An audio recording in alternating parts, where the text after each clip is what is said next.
Stormtroopers, starships and shooters, here are Sony's E3 highlights.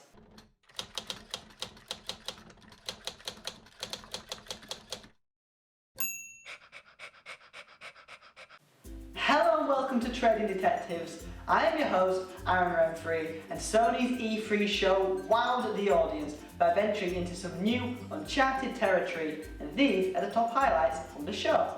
Sony started the show in incredible fashion by giving us the long-awaited return of The Last Guardian. The game, being created by Team Ico, responsible for such hits as Shadow of Colossus and Ico, first showed the game 6 years ago. The game still looks amazing, and the trailer showed off some awesome looking fur, great scope for levels, puzzles and some gripping action sequences. The game is due out in 2016 for the PlayStation 4.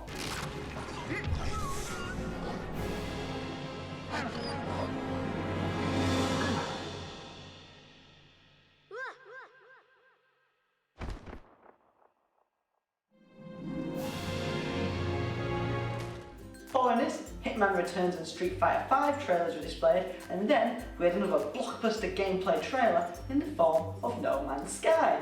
The gameplay demo showed off some space combat, entering a planet's atmosphere, destructible environments, space police called Sentinels, and a zoomable map, which the zoomable map stole the show. It's strange that a map steals a show, but just look at this and you'll understand. Oh, and each light is the sun, by the way, with orbiting planets.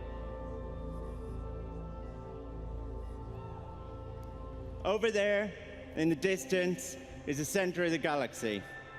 That's where we're all trying to get to. After this, Ubisoft took to the stage to show off some astonishing Assassin's Creed Syndicate gameplay. A revamped combat system looked fantastic, complete with a cane with a hidden blade in it, a rope launcher to change the traversal system of the game, and carriages to ride and fight on top of. The demo ended with a chase and fight scene atop a speeding train. It looked great.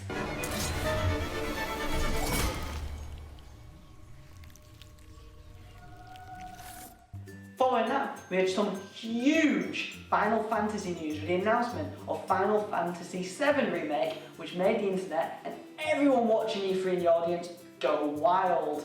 After this, we saw the announcement of Shenmue 3, which has been set up for a Kickstarter account. Within 8 hours, it achieved its quota and is set for a 2015 or 16 release date. The original game helped the Dreamcast come to its peak, scoring an average of 92% reviews in the year 2000 and set the tone for future open world games.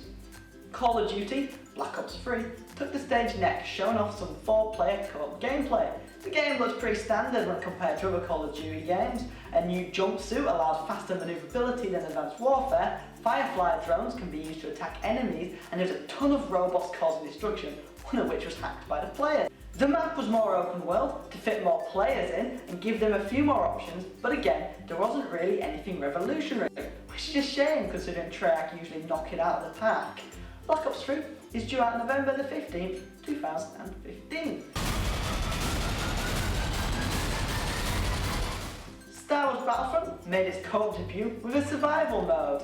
The graphics looked beautiful, complete with Admiral Akbar pop-ups to brief players. It was certainly not a trap, that gameplay.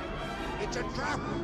Jump packs allow fast movements, essential for when you have to grab a drop pod full of helpful items and power-ups. Cutscenes were used to introduce special enemies, and pop-up shields are great for quick escapes. The demo ended after the players dodged through AT-ST's legs and were saved by some X-Wings. I wish I could see the Emperor's face right now. Finally, Sony brought out some new Uncharted 4 gameplay with a game due for a 2016 release. Set to be the unfortunate last of the Uncharted series, the gameplay trailer showed off some incredible action, including series protagonist Nathan Drake and Victor Goddamn Sullivan.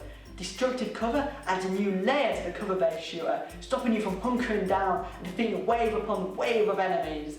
An armoured truck caused chaos, ripping the level to shreds as Drake and Sully had to flee tight alley streets to safety inside buildings. Classic hand-to-hand combat was displayed, enhanced by the developer's experience on The Last of Us. Sully was also keen to lend a helping hand.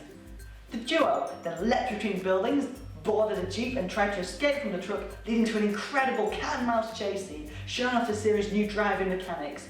Multiple alleys gave players some great choice in an attempt to escape the armoured truck, Eventually, the Jeep took some off-route roads, a couple of risky jumps later, and Nate and Sully returned to safety, where they would resume following a convoy. Approaching the edge of a wooden bridge, with the convoy on the bridge above them, Nate let Sully take the wheel, rappelling up with his hook to the convoy above. This wasn't a smooth transition, however, with the game ended with Drake's often uttered catchphrase of crap, crap, crap. And there we have it, guys. Those were the highlights from Sony's spectacular E3 show. Tell us below in the comments what your favourite moments from the show were, and be sure to give us a like, subscribe, and head on over to tradingdetectives.com for more E3 gaming goodness.